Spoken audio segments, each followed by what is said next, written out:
I always thought that when the past finally caught up with me, it would arrive the way monsters in childhood nightmares do, creeping through a crack in the door, or whispering beneath the bed, or lingering in the corner of a dim hallway.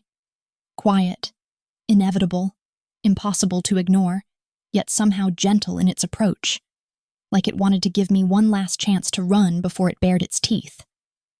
But life doesn't have the mercy of a child's imagination, and my past did not creep, whisper, or linger.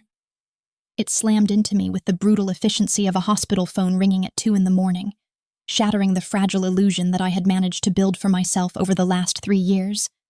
An illusion held together with borrowed courage, bad decisions, and the naive hope that distance could ever save me from a man like him.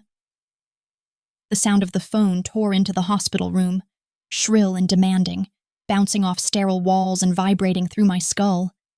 And for a moment I wondered if it was possible for a single noise to undo months of hiding, if the universe could be so cruelly poetic as to choose this exact moment, while I lay bruised, aching, and strapped to an IV drip, to remind me that freedom in my world is nothing more than a temporary misdirection. I let it ring once, thinking the nurse would answer it, or that it was meant for someone else. Because in places like this, no one ever calls for people like me, people who drift in with half-conscious apologies and leave without explanations. People who don't have family, who don't have friends who know the truth, who don't even have a real name most days. But the ringing only grew louder, more insistent, as if the phone itself knew I was awake, knew I was listening, knew that running wasn't an option anymore. By the third ring, dread pooled hot and heavy just beneath my ribs, a slow-moving panic that felt almost familiar, almost comforting, because I had lived with it for so long that it became a companion of sorts, a reminder that I once belonged to something dark and dangerous and intoxicating. And even now, when I could barely lift my head from the pillow, I knew exactly who would be on the other end of that phone if I dared to answer it. But I didn't have to. The nurse rushed in, breathless and apologetic, clutching the phone like it was something fragile and explosive all at once. And when she said my name, my real one, the one I hadn't used in years, every muscle in my body locked with the sharp, biting cold of recognition. "Miss Petrova," she said, glancing nervously at the caller ID. "Your emergency contact is on the line." My blood ran cold, thickened, then froze entirely, because I had forgotten, not purposefully, not strategically, but out of sheer desperation. The one piece of paperwork I never updated, the one thread tethering me to a world I had severed myself from. And that thread, delicate and dusty from years of abandonment, had suddenly snapped taut, again, pulling me back with ruthless precision. "No," I croaked, the word tasting like rusted metal. "There must be a mistake. I didn't list anyone." The nurse shook her head, sympathetic but firm, and held the phone out to me with the quiet insistence of someone who doesn't understand the danger wrapped inside that simple gesture. "He says his name is—" She didn't even get to finish, because I heard it. His voice. Low, smooth, deadly. A voice that had once felt like home and ruin at the same time. Elena. Just my name, spoken in the way only he ever said it. Slow, deliberate, with an ownership that seeped beneath the skin and refused to be washed away. And suddenly I was 22 again, breathless and infatuated, caught between wanting to melt into him and wanting to run from him, unsure which instinct would destroy me faster. I closed my eyes, but it didn't help. If anything, the darkness made him feel closer. "Are you alive?" he asked, the question sounding more like a threat than a concern. "Or should I start arranging a funeral?" The nurse's eyes widened, but I barely noticed because the room seemed to tilt and spin, rushing with memories I had buried deep beneath layers of fear and regret. "I didn't want them to call you," I whispered, gripping the phone with trembling fingers, wishing I could wrap myself in silence instead of his voice. "I didn't mean for you to—" "To what?" he interrupted, voice thick with irritation and something else I couldn't quite decipher. To find out you're bleeding in some hospital? To find out someone laid their hands on you? To find out you're still alive despite every effort you made to disappear? His anger curled around me like smoke, intoxicating and suffocating, and for a moment I forgot how to breathe, forgot how to think, forgot everything except the sound of him. You shouldn't be calling me, I managed, even though my voice broke. You shouldn't be anywhere near me. Too late, he replied, and I could practically hear him stepping into a car, issuing orders to men who would follow him into hell without hesitation. I'll be there in 20 minutes. No, I hissed, suddenly terrified. Do not come here. Elena. Just one word, but it shut me up instantly. You listed me, he said, voice steady, dangerous, final. You might have forgotten, but that doesn't matter. You made me your emergency contact. That means you wanted me to come. That was years ago, I whispered, choking on the weight of my own stupidity. I forgot to remove... It doesn't matter, he repeated. I'm coming. The line went dead. The nurse, oblivious to the storm she had just helped unleash, gave me a pitying smile and gently took the phone from my hand. But her kindness felt like an insult. Because the last thing I needed was softness when I knew what kind of violence was heading my way.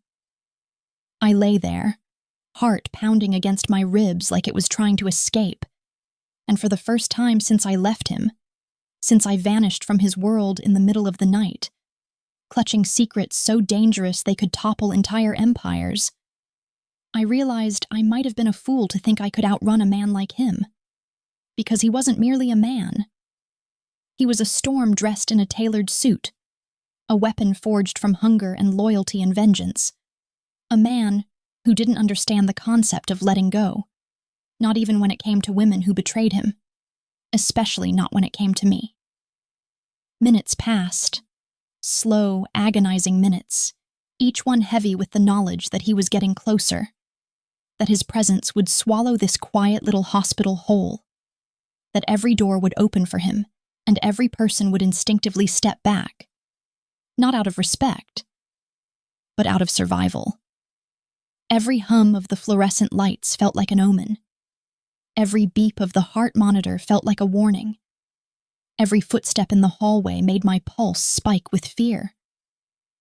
I pressed my palm to my chest, willing my heartbeat to steady, because I needed to think clearly, needed to figure out what to say, how to behave, how to survive the ice-cold fury I knew he'd be carrying the moment he walked through those doors.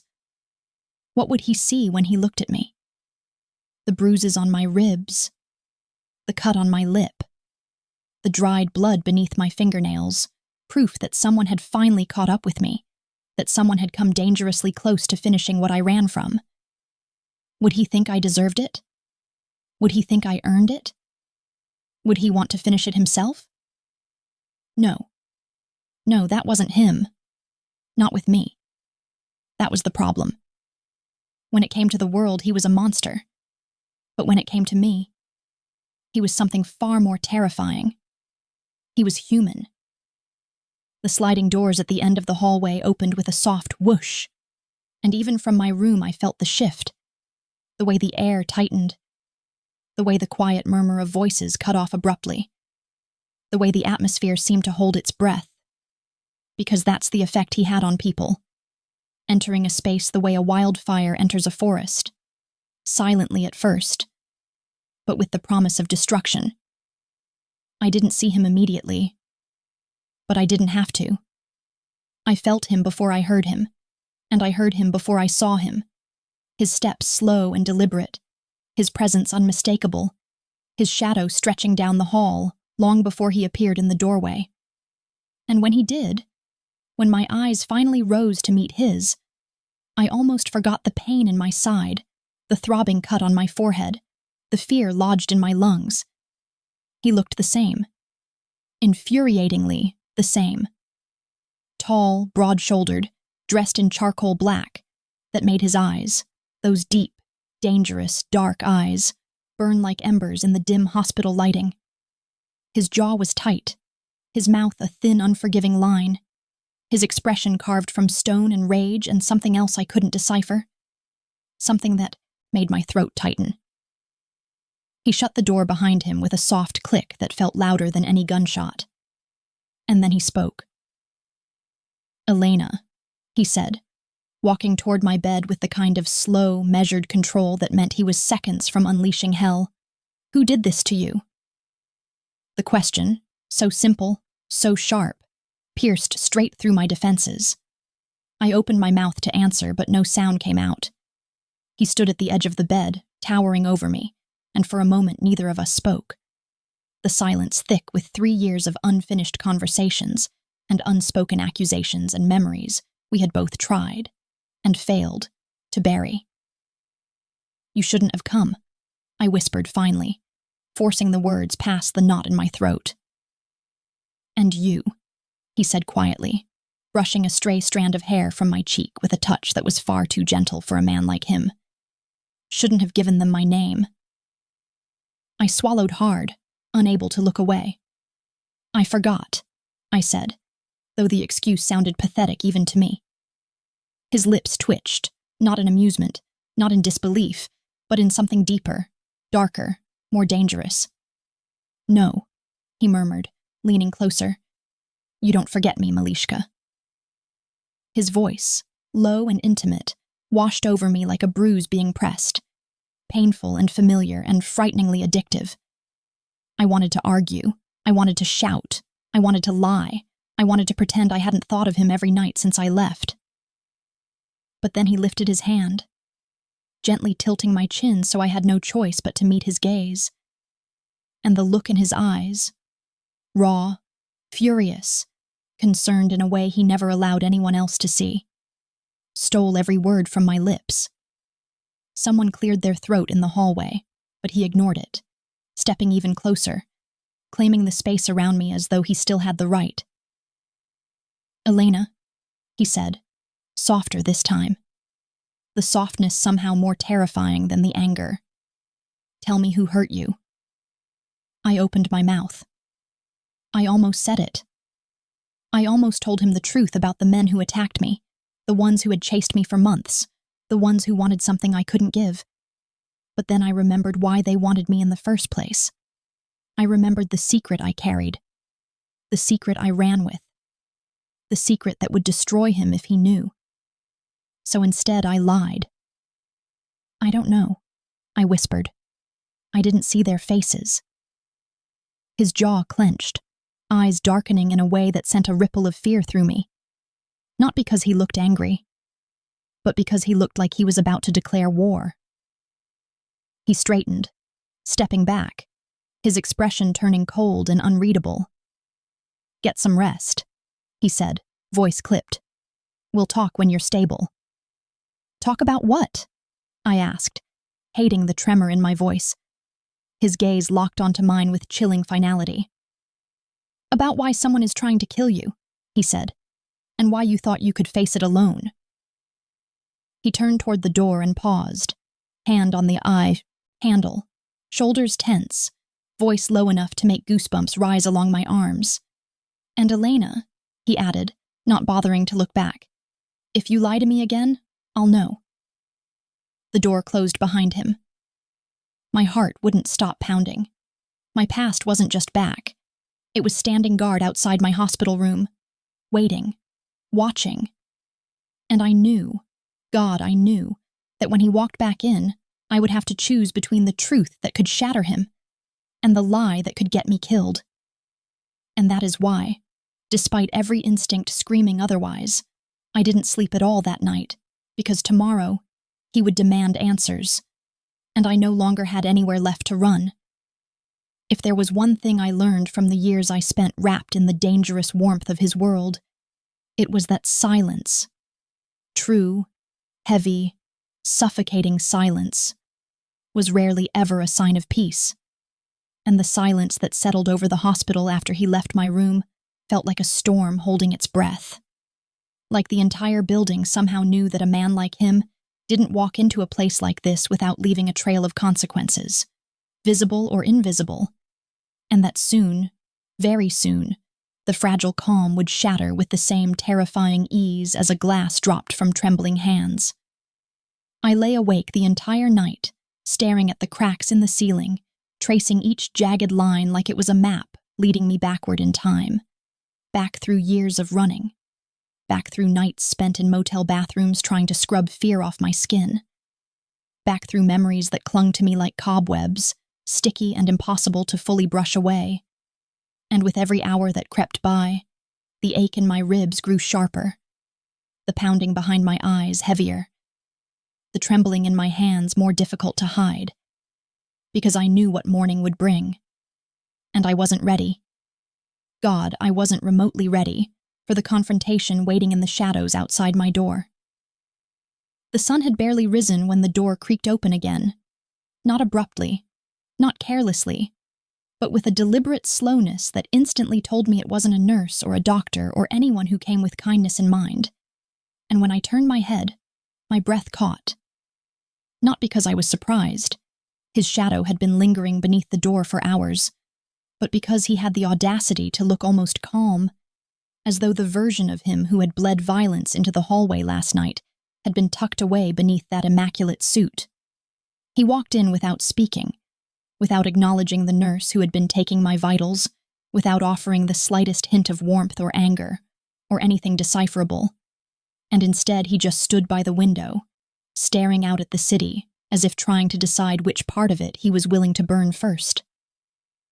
The nurse, clearly unnerved by the tension radiating off him, finished her work with trembling fingers, offered me a weak smile, and hurried out, closing the door behind her, as though she were afraid the air inside the room might explode. I waited. He waited. The silence stretched so long I began to wonder if he was giving me one final chance to speak, before he forced the truth from me with methods I knew far too well. Methods that weren't cruel for cruelty's sake, but were terrifying in their efficiency. Finally, after what felt like an eternity, he spoke. "You didn't sleep." He didn't ask.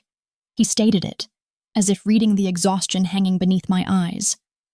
I swallowed hard, shifting against the stiff pillows. "Hard to sleep when someone like you is pacing outside my door," I said, though my voice wavered, betraying the fear I desperately tried to hide.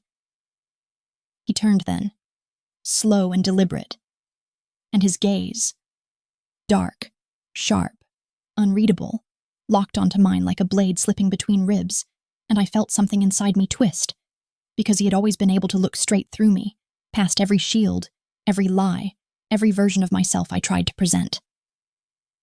"You still lie badly," he murmured, taking a step toward the bed. I hated the way my pulse reacted, hated the way my lungs seemed to forget their purpose, hated the way my body remembered him even after all the miles I'd put between us. But he noticed. Of course he noticed, because his eyes flicked to the curve of my throat, watching the frantic flutter of my pulse with a quiet intensity that would have set anyone else to trembling. "Tell me what happened," he said, no softer than last night, but no harsher either, his voice settling into that dangerously calm tone he used when he was deciding between patience and violence. "I told you," I whispered, forcing the lie up my throat like thorns. "I didn't see their faces." He stared at me for a long moment. Too long, long enough for panic to crawl beneath my skin, long enough for me to realize he wasn't angry that I was lying. He was angry that I thought he wouldn't notice. He stepped closer, pulling a chair toward the bed, flipping it so he could lean forward, elbows on his knees, eyes level with mine. The posture was deceptively casual, but I knew better. This was his interrogation stance, the one that had made grown men confess to crimes they hadn't even committed. "Elena," he said, voice lowering to a slow, velvety threat. "You and I both know you don't get beaten in an alley by faceless strangers. You don't get hunted by ghosts. Someone targeted you, and unless I know who, I can't protect you." I stiffened. There it was. The word I feared more than any other. Protect. Because protection from him wasn't freedom, wasn't safety, wasn't relief. It was a cage lined with velvet, strong enough to hold mountains, and once inside, no one ever truly left. "You don't need to protect me," I said, forcing steadiness into my tone even as my hands trembled beneath the blanket. "I've survived 3 years without you." His jaw tightened, the smallest flicker of emotion cracking through the ice. "You call this surviving?" he asked, reaching forward before I could react, gently taking my wrist and turning it so he could see the bruises marring my skin. "Because this looks a hell of a lot like dying." The way he touched me, slow, deliberate, careful, sent a rush of memories through me. Memories of nights when he traced my skin as though memorizing every inch. Memories of mornings when his fingertips lingered on my hips long after the sun had risen. Memories of a version of him that the world never saw. I pulled my wrist back, harder than I intended, ignoring the flash of pain that shot through me. "This is exactly why I didn't want you coming here," I snapped, the crack in my voice threatening to become a sob. "You think everything is a war you need to win, but this is just my life." "No," he growled, leaning closer. "This is what's left of your life after you ran from me." Anger flared in my chest, sharp and tear-bright. "I didn't run from you," I hissed. "I ran for you." The words slipped out before I could stop them, and instantly I regretted it, instantly wished I could pull them back, because his expression changed, subtly but undoubtedly. Confusion flickering with suspicion intertwining with something almost like hope. The combination dangerous in ways I couldn't begin to navigate. "For me?" he repeated, voice softening in a way that terrified me more than if he'd shouted. I looked away, staring at the window, at the pale morning light creeping across the floor, at anything that wasn't the intensity of his gaze. "It doesn't matter now," I whispered. "I just need to leave and you can go back to your life and pretend you never got that call." He laughed then, a quiet, humorless sound that made my stomach knot. "Pretend?" he echoed. "You think I could walk away from seeing you like this? Walk away from the fact someone dared put their hands on you?" "Yes," I said, even though every part of me knew it wasn't true. "You're good at walking away from things that don't serve you." His eyes hardened, darkened, sharpened, and for a moment I feared I'd pushed too far. "You think I ever wanted to walk away from you?" he asked, voice a low, simmering whisper. "You think I didn't tear apart half the city looking for you the night you disappeared?" My breath hitched. "You didn't find me," I said, a weak defense even to my own ears. "No," he whispered, leaning forward, his face inches from mine. "You made sure I wouldn't."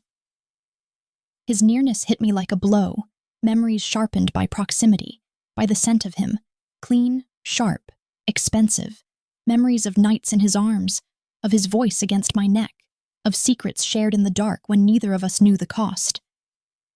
"I don't want to do this with you," I whispered, turning my face away, because if I looked at him I would break. "Not now."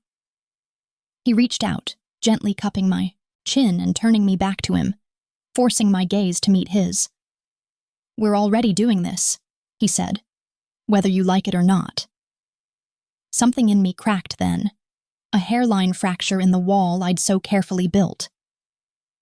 "You want the truth?" I whispered, tears burning at the edges of my vision. "You think you can handle it?" His grip on my chin tightened slightly. "Try me." I exhaled slowly, the kind of exhale that feels like surrender, like peeling open old wounds. "Someone came after me because they think I have something that belongs to them," I said, choosing my words carefully, weaving truth with omission the way I'd learned to survive. "They've been following me for months." His eyes narrowed. "Who?"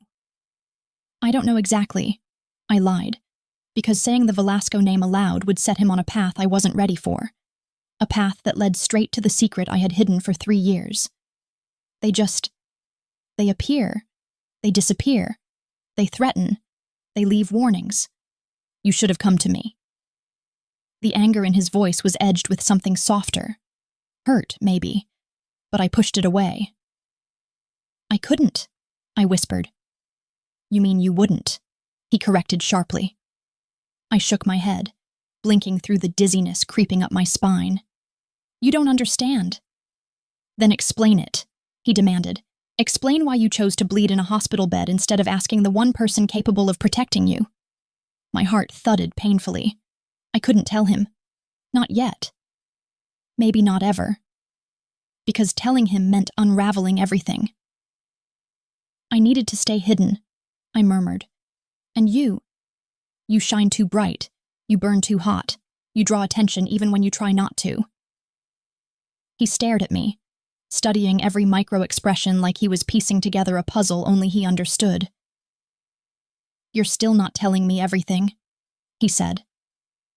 I've told you enough, I said weakly. No, he murmured. You've told me just enough to know you're in deeper danger than you think. He stood abruptly, chair scraping against the floor, startling me. I'm checking you out of this hospital, he said, already moving toward the door. You can barely stand, but you're safer with me than here. No. I tried to sit up, but pain lanced through my ribs, stealing my breath. I can't go with you. You don't have a choice, he said, turning back with a look that brooked no argument. You're coming with me. Fear surged through me, not fear of him, but fear of what being near him would force into the light. I'm not yours anymore, I whispered, heart breaking with the lie. He paused, hand resting on the doorknob, back to me, shoulders tense. When he spoke, his voice was low, controlled, unbearably dangerous. You're still mine everywhere it matters.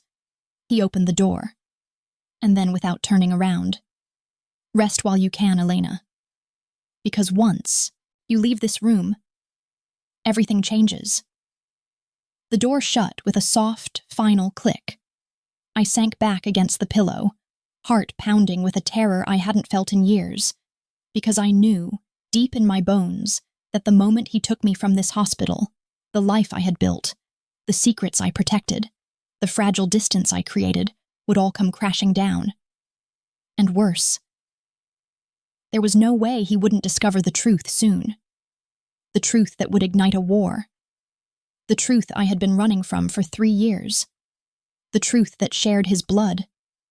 And that is why, as the morning light filled the room, I finally admitted to myself that once he pulled me back into his world, there would be no escaping him again. Not without losing everything. There's a peculiar sensation that takes hold of a person when they know, truly know, that they are about to be taken somewhere they swore they would never return to. Something like the slow, crushing awareness of standing on the edge of a cliff you once fell from and survived only by chance. The wind against your back, whispering warnings while the pull of gravity beckons you down with a familiarity that feels both lethal and strangely comforting. And as the early morning light seeped through the thin hospital curtains, and the quiet hum of machines filled the room like a lullaby designed to keep patients complacent, I felt that sensation wrapping itself around my ribcage, squeezing, reminding me that despite everything I had endured during the 3 years I spent running, the real danger had always been waiting, not in the shadows behind me, but in the form of the man who now roamed the hallway just outside, waiting for the moment he could escort me back into a world where my name, my safety, my choices, and my heart were no longer solely my own. The door opened again, before I could collect myself into something resembling resolve, and he entered with the same quietly devastating presence he always had, his expression hard enough to carve through steel, and his posture relaxed in the way predators relaxed, coiled readiness disguised as calm, a tranquil surface concealing the certainty that violence was never more than a breath away. He didn't speak at first, merely stood at the foot of the bed with that unreadable intensity, as if assessing whether I was capable of walking or would need to be carried. And I hated, truly hated, how some part of me reacted to that unspoken consideration, that familiar assurance that he would always make sure I reached wherever he intended me to go, whether I liked the destination or not. "We're leaving," he said at last, his voice low and steady, as though the decision had never been mine to begin with, as though the world existed in two states, when he had decided, and when his decision had not yet been enforced. "I'm not ready," I whispered, though readiness was irrelevant in this moment, and we both knew it. He cocked his head slightly, eyes narrowing in, that way that meant he was deciphering the truth beneath the surface of my words. Fear, hesitancy, reluctance. But not weakness, never weakness, because if there was one thing he had always known about me, it was that I did not break easily, and whatever damage clung to my body now was not a reflection of fragility, but of circumstance. "You're ready enough," he said, with a finality that made my stomach twist, and then he held out a hand toward me. Not a request, not an invitation, but an expectation. A silent command wrapped in the illusion of choice. I stared at that hand longer than I should have, remembering the hundreds of times I had taken it before. Back when I belonged to his world.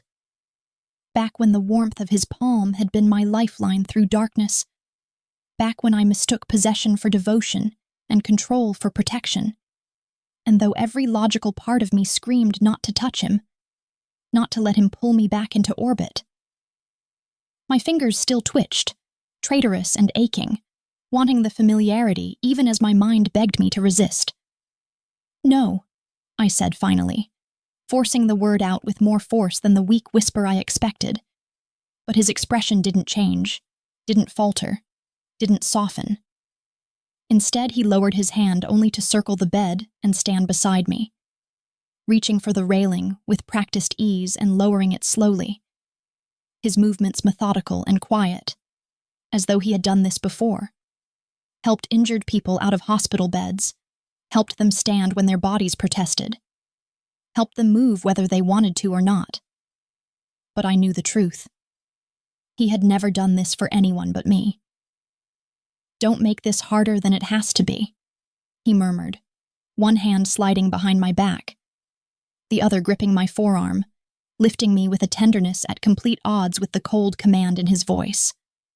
Pain shot through my ribs, sharp and hot, and I hissed, trying to shift away, but he tightened his hold, steady but gentle, refusing to let me fall or retreat or collapse into the bed again. "Easy," he murmured, his breath brushing the shell of my ear as he steadied me. "You push too hard, you'll tear something." "Maybe I want to tear something," I said through clenched teeth, trying to force some distance between us, but the attempt was laughably useless. He held me firmly, anchoring me as though my body were something precious he refused to let slip. He didn't respond to my defiance, at least not verbally, but the way his hand pressed against my lower back made it abundantly clear what he thought of my attempt at resistance. That it was flimsy, ineffective, expected, and ultimately irrelevant. It took several moments for the dizziness to subside, several shallow breaths before the room stopped tilting, and when I finally managed to lift my head, he was watching me closely, eyes narrowed in concentration, lips pressed into a line of frustrated restraint. "Can you walk?" he asked, although there was no real question in his tone, only a practical assessment. "I can manage," I said, though my legs trembled beneath me. "We'll see," he murmured, slipping an arm around my waist in a way that felt both infuriatingly intimate and maddeningly necessary. "I don't need your help," I snapped, even as my body leaned into him in betrayal of the words. "You need it more than you want to admit," he countered softly, guiding me toward the door with slow, steady steps. "And I'm not about to watch you collapse just to prove a point." Humiliation burned through me, hot, sharp, and humiliatingly familiar, because once upon a time he had supported me exactly like this, guiding me through rooms filled with men who would have killed me if he hadn't made it clear what I was to him. And now, years later, despite everything I had done to sever the connection between us, My body still moved with his as though shaped to fit the contours of his presence. The hallway outside fell silent the moment we stepped into it. Nurses pausing mid-step. Doctors glancing up from charts. A few patients blinking in sleep-addled confusion. And every pair of eyes held that same mixture of caution and curiosity, and something dangerously close to fear. Because even without announcing himself, even without lifting a hand or raising his voice, he commanded attention with the ease of a man who built power the same way others built breathing, naturally, instinctively, unavoidably. I hated the way people made room for us as we passed, hated the way they stepped aside in that subtle, instinctive manner that humans adopt when sensing a predator nearby, hated that he seemed to breathe easier as we left the hospital wing behind us, as though stepping back into the world restored a part of him that had been forced into dormancy inside the sterile, controlled environment of the hospital. "Everyone is staring," I muttered, keeping my gaze forward so I wouldn't have to see the faces around us. "They always stare," he said simply. "It's not you. It's me." "That's not comforting," I hissed, gripping the railing of the elevator as he guided me inside. "It's not meant to be comforting," he replied, pressing the button for the ground floor. "It's meant to be true." The elevator doors slid shut, and the small space filled with the heavy electric tension that always surfaced when we were alone. The air thick with unsaid words, unhealed wounds, and unspoken memories that rested just beneath the surface of our shared silence, ready to burst forth with the slightest provocation. His hand remained on my waist, steady and warm, even though I no longer needed the support. And when I tried to shift away, his grip tightened in a way that was subtle yet unmistakable. A silent reminder that I wasn't going anywhere without him. "You're trembling," he said. Not a question, not an observation, but a quiet, unavoidable truth. "I'm cold," I lied, even though the warmth of his body seeped through the thin hospital gown. "You're scared," he corrected. I turned my head away, staring at the polished metal wall of the elevator, seeing the faint reflection of us together. Me, pale and fragile. Him, dark and unyielding. And the image felt like a cruel painting of who we had once been and could never be again. "What I'm feeling doesn't matter," I murmured, voice cracking. "It matters to me," he said, and the sincerity in his tone made my heart trip painfully against my ribs. "Please don't do that," I whispered, closing my eyes. "Don't pretend you still—" "I'm not pretending," he said softly. The elevator dinged, the doors sliding open, releasing us from the suffocating intimacy, but not from the tension strung taut between us. His men waited outside. 3 of them. All broad, armed, and unmistakably loyal, their eyes relaxing the moment they saw him and sharpening instantly when they saw me. Her return, their expressions seemed to say, carries complications. His hand remained at my waist as he guided me forward, the men stepping aside with silent acknowledgement, and I could practically feel their confusion radiating in my direction, because they all knew who I was, or who I had been, his woman, his secret weakness, his greatest betrayal. And my sudden reappearance was not something they would take lightly. "Is the car ready?" he asked, his voice shifting seamlessly from personal to lethal professionalism. "Yes, boss," one of them replied, nodding toward the entrance. A sleek black car idled at the curb, windows tinted, engine humming with quiet threat. The kind of vehicle that promised safety on the outside and danger within. As we approached, I felt a knot of dread tightening inside my chest, because this moment, stepping into his world again, was a line I could not uncross. He opened the door for me, one hand on the roof, the other steadying my back. And even though the gesture was gentle, almost polite, I knew better. It was a claim, disguised as courtesy. I paused, fingers trembling at the threshold. "I don't want to go with you," I whispered, though the words lacked force. He leaned down, his face inches from mine, his eyes dark and certain and impossibly consuming. "You already are." And then he guided me inside.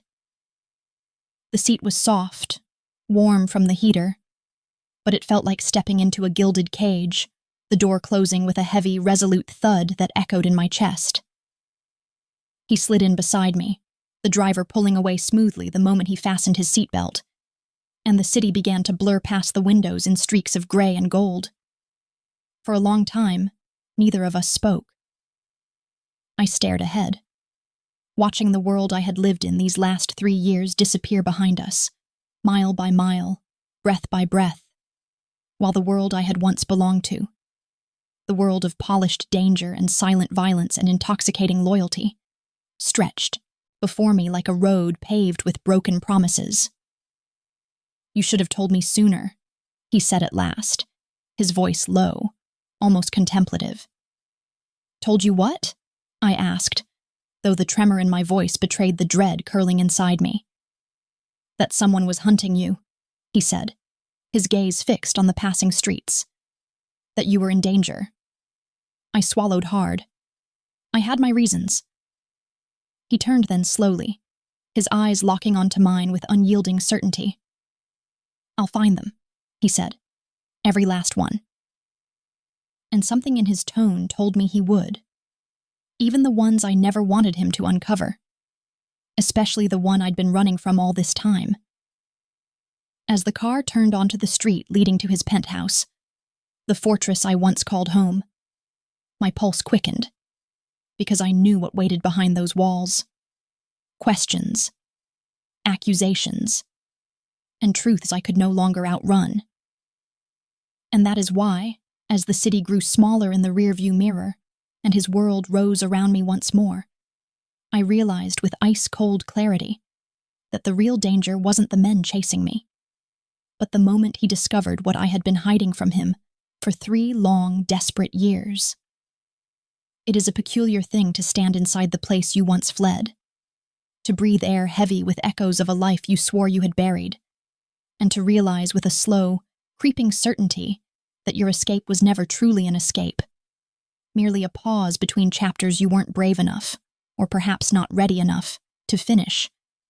And as I stood on the balcony of his penthouse with the city stretched beneath me in glittering veins of light, I felt the weight of every decision I had made pressed against my shoulders, like hands urging me forward into a confession that could reshape both of our lives in ways neither of us could pull back from once spoken.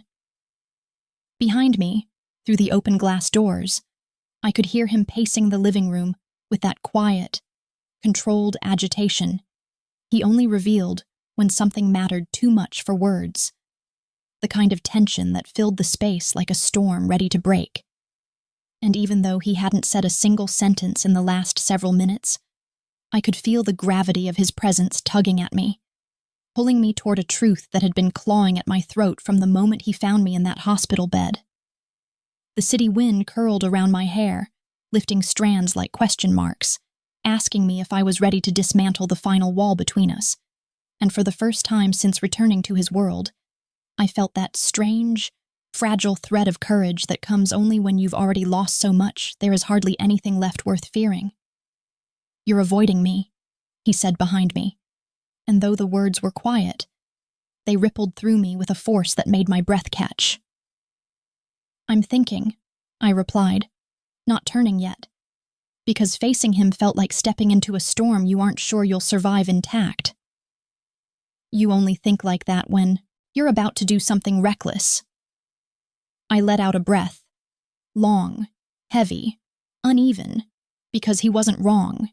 He had never been wrong about me, not in the ways that mattered, and the terrible intimacy of being known like that by someone you had once loved so recklessly it nearly consumed you was both grounding and suffocating. "I owe you the truth," I said, finally turning to face him.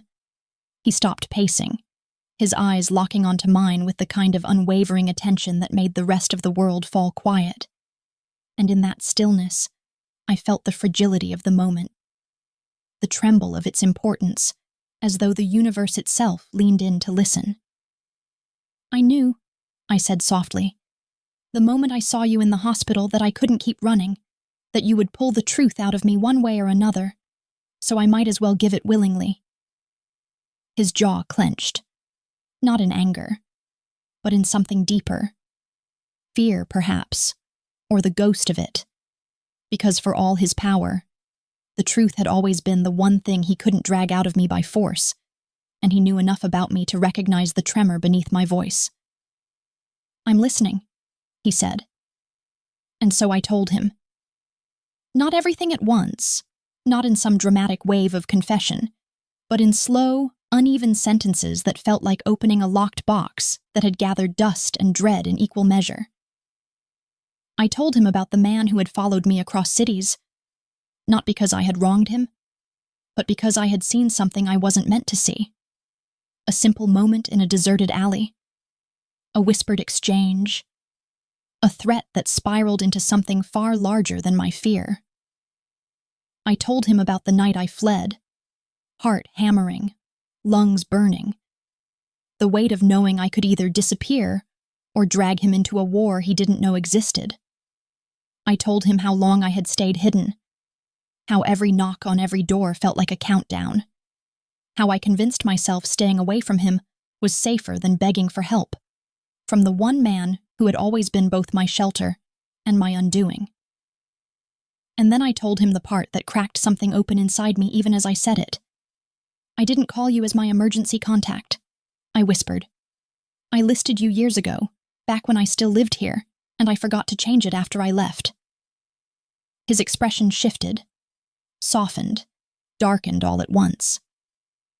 "That's why you didn't want me there," he murmured, "because letting me in meant admitting you never really left me behind." I closed my eyes, because the truth of it pierced directly through me. "You were never a loose thread I could cut," I said. "You were the knot I kept pretending I could unravel." Silence washed over the room, heavy and intimate. A silence filled not with anger, but with recognition. The shared ache of two people who had spent years orbiting the memory of each other. He approached then, not with the commanding stride he used with everyone else, but with the slow, deliberate steps of someone approaching something fragile, someone who understood that the wrong move could shatter what remained. When he reached me, he didn't touch me immediately. He merely stood close enough that the warmth of him seeped into my skin, steadying my breath and unraveling me all at once. "That man who came after you," he said quietly, "he's been dealt with." I opened my eyes, searching his face, worried for what "dealt with" might mean. But he must have sensed my fear because he shook his head slightly. "No violence," he said. "Not this time. Just leverage, pressure, the kind that convinces men to leave what isn't theirs alone." Relief washed over me, warm, unexpected, overwhelming. Because for years, I had convinced myself that the only version of him that existed was the ruthless one, the one who carved solutions out of shadows and threat. But here he was showing me a part of himself I had once known intimately, the part capable of restraint when it mattered. I exhaled slowly, tension draining from muscles I hadn't realized were clenched. "Thank you," I whispered. "You don't have to thank me," he said, his voice tight, almost strained. "I should have protected you before any of this happened." "That's not fair," I said gently. "You didn't know. And even if you had, I wasn't yours to protect anymore." His gaze dropped to the floor, jaw working, breath heavy. "You were always mine," he said, "even when you hated the idea, even when you ran."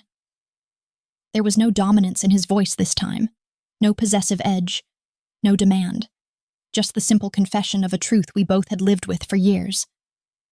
"And I think," I said slowly, "that I spent a very long time pretending I wasn't still yours in some way, because admitting it felt too dangerous." "Dangerous how?" he asked, stepping closer. "Because loving you," I whispered, "was the easiest thing I ever did, and the hardest thing to survive." For a moment he closed his eyes, as though the words struck him in a place he had never let anyone touch, and when he opened them again, The raw intensity within them made my chest constrict. "I can't change who I am," he said, voice barely audible. "I can't give you some quiet, peaceful life. I can't pretend I don't walk in a world full of risks and shadows, but I can promise you one thing. I will never be the reason you're afraid again." A tear slipped down my cheek before I could stop it, and he reached up slowly, so slowly it nearly undid me, touching my skin with a tenderness that contradicted every rumor about him, every story whispered in fear or awe. "I don't want the quiet life," I said. "I just want to stop running. I'm tired, and I'm done pretending that leaving you kept me safe when the truth is, I only ever felt safe with you." Something in him broke then, not violently but quietly, the way ice melts beneath sunlight, slowly giving way to warmth that had been waiting beneath the surface. He cupped my cheek, thumb brushing the last trace of a tear. "Then stay," he whispered. "Not because you have nowhere else to go, not because you're scared, but because you want to. Stay with me." "I want to," I breathed. The admission lifted something heavy from my chest, something I had carried so long it had become part of my posture, my breath, my heartbeat. He pulled me into him then, arms wrapping around me with a gentleness that felt like forgiveness, like homecoming, like rewriting every moment of pain with something steadier, something whole, something undeniably ours. We stood like that for a long time, wrapped in the kind of silence that has nothing left to hide, the kind that softens the sharpest edges, the kind that feels like coming up for air after drowning for years. When I finally pulled back, his eyes followed every movement, as though memorizing the new version of me, the woman who had stopped running, the woman choosing him again not out of desperation or fear, but out of clarity. "What happens now?" I asked. He took my hand, threading his fingers through mine with a certainty that settled something deep in my ribcage. "Now," he said, "we build something new. Not what we had before. Better." I nodded, feeling that promise settle inside me like a seed ready to root. "And what about the past?" I asked softly. "What do we do with everything we lost?" He squeezed my hand. "We don't forget it," he said. "We learn from it. We carry it. And then we let it become something that makes us stronger, not something that chains us." I looked out over the city again, light shimmering like a constellation of choices. Paths we had taken, roads we could still walk, futures we could shape if we were brave enough to claim them. For the first time in years, I felt the sharp, exhilarating edge of hope. Not the naive hope I had once carried, but something tempered by pain and loss and survival, something wiser, sturdier, more enduring. A quiet breath left me, carried away by the wind. "Okay," I whispered. "Let's begin again." His fingers tightened around mine. "We already have." And there, on a balcony overlooking a city we had both bled for and survived, I felt the truth settle around us like dusk turning gently into night. That love is not the absence of fear or danger or shadows, but the choice to keep reaching towards someone even when the world tries to pull you apart. We were not perfect. We were not without scars. We were not the people we once were. But we were here. Together. Choosing each other not despite the darkness but through it. And sometimes that is enough. Sometimes that is everything. A tear slipped down my cheek before I could stop it, and he reached up slowly, so slowly it nearly undid me, fingertips hovering just short of my skin, as though he was giving me the chance to step back, to refuse him, to confirm with a single movement that the distance I had put between us was still the boundary I wanted. I didn't move. Maybe I should have. Maybe that would have been the smarter choice, the safer choice. But safety had never been the language we spoke with each other. His thumb brushed the tear away with a tenderness that made my knees weaken, made my ribs ache in new ways. made the truth inside me claw harder at the walls I'd built to contain it. "Elena," he murmured, barely breathing the word. "You don't have to be afraid of me." But I wasn't afraid of him. I was afraid of what I was about to say, of what it would mean, of the world it would drag both of us into again. He must have seen something shift in my eyes, because he stilled, hand frozen against my cheek, gaze sharpening with the kind of focus he reserved only for the moments that mattered. "What is it?" he asked, voice low, steady, dangerous in its gentleness. "There's more. I can feel it." My throat tightened. This was the moment, the cliff edge, the truth I had carried alone for 3 years, tucked beneath my ribs, hidden beneath aliases and lies and constant running. "I need you to promise me something," I whispered. He went rigid, a subtle tightening of his shoulders, a faint narrowing of his eyes, but he didn't pull away. "Tell me," he said. "Promise you won't react," I said. "Not until I finish." A humorless sound escaped him, half laugh, half disbelief. "You're asking a lot." "I know," my voice wavered, "but I need it." After a long moment, long enough that my heart stuttered painfully, he nodded. "I promise," he said, and though it wasn't a vow most people would trust, it was enough for me. He never made promises lightly. I inhaled. I exhaled. I stepped off the edge. "The night I left," I began, but the words tangled in my throat. I pressed my palms against the rail of the balcony, grounding myself. I wasn't just running from danger. I wasn't just scared for myself. He waited, silent, still, watching me with the kind of focus that made my skin buzz. "I was pregnant," I whispered. The world didn't stop. But he did. Every muscle in his body went stone still, like someone had pressed pause on him alone. His breath caught, not loudly, not dramatically, but in a tiny, involuntary way that told me the truth had pierced deeper than any blade ever could. "For 3 years," I continued, voice cracking, "I kept him hidden. I kept both of us hidden. Because I knew what your world would do to a child. Because I knew what your enemies would do to him if they knew he existed. Because I knew what you would do if you ever found out." He blinked once. Just once. Slowly. "Elena," he said, voice so quiet it scraped against my bones. "Where is he?" My eyes burned. "He's safe," I said. "He's always been safe." "Where?" he repeated, the word no longer a question but a command wrapped in shaking restraint. I swallowed. "With someone I trust."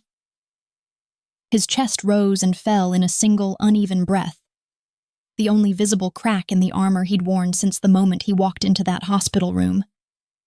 "You had my child," he said, each word trembling with something raw, dangerous, and heartbreakingly human. "You carried him. You raised him. Alone." "I did," I whispered. His hands curled into fists at his sides, knuckles whitening, jaw tightening with a fury so deep I could almost feel it radiating from him. But he didn't explode, didn't shout, didn't lash out. He held himself together by sheer force of will. "You ran," he said, voice trembling like a blade held too tight. "Not from me, not from danger. You ran, to protect him." I nodded, tears slipping freely now, his eyes closed. When they opened again, they were wet. "Is he?" His voice broke for the first time since I had known him. "Is he healthy?" "Yes." "Is he happy?" "Yes." His breath shuddered out of him like a man surviving something instead of breaking. "And you think," he whispered, taking one small step closer, "that I wouldn't have burned the entire world to the ground to keep him safe?" "That's exactly why I ran," I cried. "Because you would have, and you would have died for it, or killed for it, or both."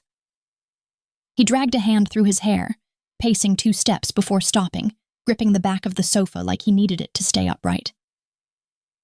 "Elena," he said, turning toward me with a look that hollowed me out entirely. I need to see him.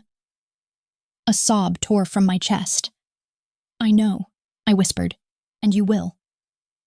He closed the distance between us in 2 steps, cupping my face with both hands, forehead lowering to mine. His voice was a whisper, raw and reverent. He's mine? He's yours. And you're sure? He breathed. One look at him, I said hoarsely, and you won't need me to answer that. He let out a broken, disbelieving sound, somewhere between a laugh and a sob.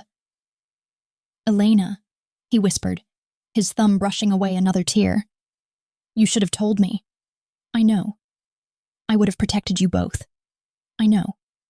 I would have chosen you. I know. He swallowed hard, voice barely holding together. When do I meet him? And that was the moment I realized there was no going back. Not for me, not for him, not for any of us. I took a shaky breath. Tomorrow, I whispered, if you're ready. He shook his head, eyes burning. No, he said. Tonight. And the way he said it, quiet, reverent, unstoppable, told me everything. The storm wasn't coming. It was already here. And this time, I wasn't sure if it would destroy us or save us. Tonight, he said again, quieter this time, as though repeating it made it real, made it something the universe now had to obey. My breath hitched, not because I didn't expect it. A part of me always knew he wouldn't wait, but because of the weight in his voice, the urgency, the desperation he wasn't bothering to hide anymore. Are you sure? I whispered. His jaw flexed, the answer instant. I've waited 3 years, he said. I'm done waiting. I closed my eyes. His nearness was overwhelming. Not in the dangerous way it used to be. Not like a fire about to burn me, but like warmth after too long in the cold. Okay, I breathed, but you need to listen to me carefully. He went still, fully, immediately, like his body recognized the seriousness before his mind did. Whatever it is, he murmured, I'll do it. I looked up, meeting his eyes. You can't arrive with guards. You can't be followed. You can't bring weapons. You need to come alone, and unseen. His expression didn't change, but something sharpened behind it. That's not a problem. You say that, I said, but the last time you tried to go somewhere alone, 5 of your men trailed you in 2 cars. He exhaled through his nose, almost a laugh, but not quite. They won't this time. I mean it, I insisted. If anyone sees you, they'll know something's wrong, and if they know something's wrong, they'll start looking, and if they start looking... I understand, he said gently, stepping closer. Elena, I understand. His hand brushed mine, barely, but the contact sent something electric down my spine. What's the address? He asked. I hesitated, not because I didn't trust him, but because giving him that address meant opening the last door I'd kept closed. The door that separated my past from the life I built after leaving him. The life built around a small boy with amber-flecked eyes and a stubborn jawline that didn't come from me. He saw my hesitation, and his features softened. You're not giving me a target, he murmured. You're giving me my son. My chest tightened painfully. He's sleeping right now, I said. I don't want to wake him. He gets scared when strangers are near. The word stranger seemed to cut him, but he didn't flinch. I won't wake him, he promised. I just need to see him. The way he said it undid me entirely. I gave him the address. Quietly, deliberately, every number like handing over a piece of myself I'd never meant to surrender. When I finished, he repeated it back to me with perfect precision. Then again, under his breath, like a vow. He pulled out his phone, then paused, looking up at me as if asking permission for even that. I need to let them know I'm unavailable for the night, he said, so they don't look for me. That was new. Once upon a time, he wouldn't have explained. He wouldn't have asked. He simply would have done. I nodded. He typed something short, then locked the phone without waiting for a reply and slipped it into his pocket. "What did you tell them?" I asked. "That I'm not to be disturbed," he said. "For any reason." My stomach flipped. He stepped closer again, close enough that I could feel the warmth of him, smell that clean, familiar mix of cedar and smoke and something uniquely him that I'd spent years trying to forget. He touched my chin lightly, tilting my face up toward his. "Elena," he whispered, "can I ask you something?" I swallowed. "Yes." His eyes searched mine, slowly, painfully thorough. "Did you ever stop loving me?" The question landed like a blow. I opened my mouth, then closed it, words tangling in the ache of my throat. I looked away, but he gently guided my chin back. "Tell me," he murmured. "Please."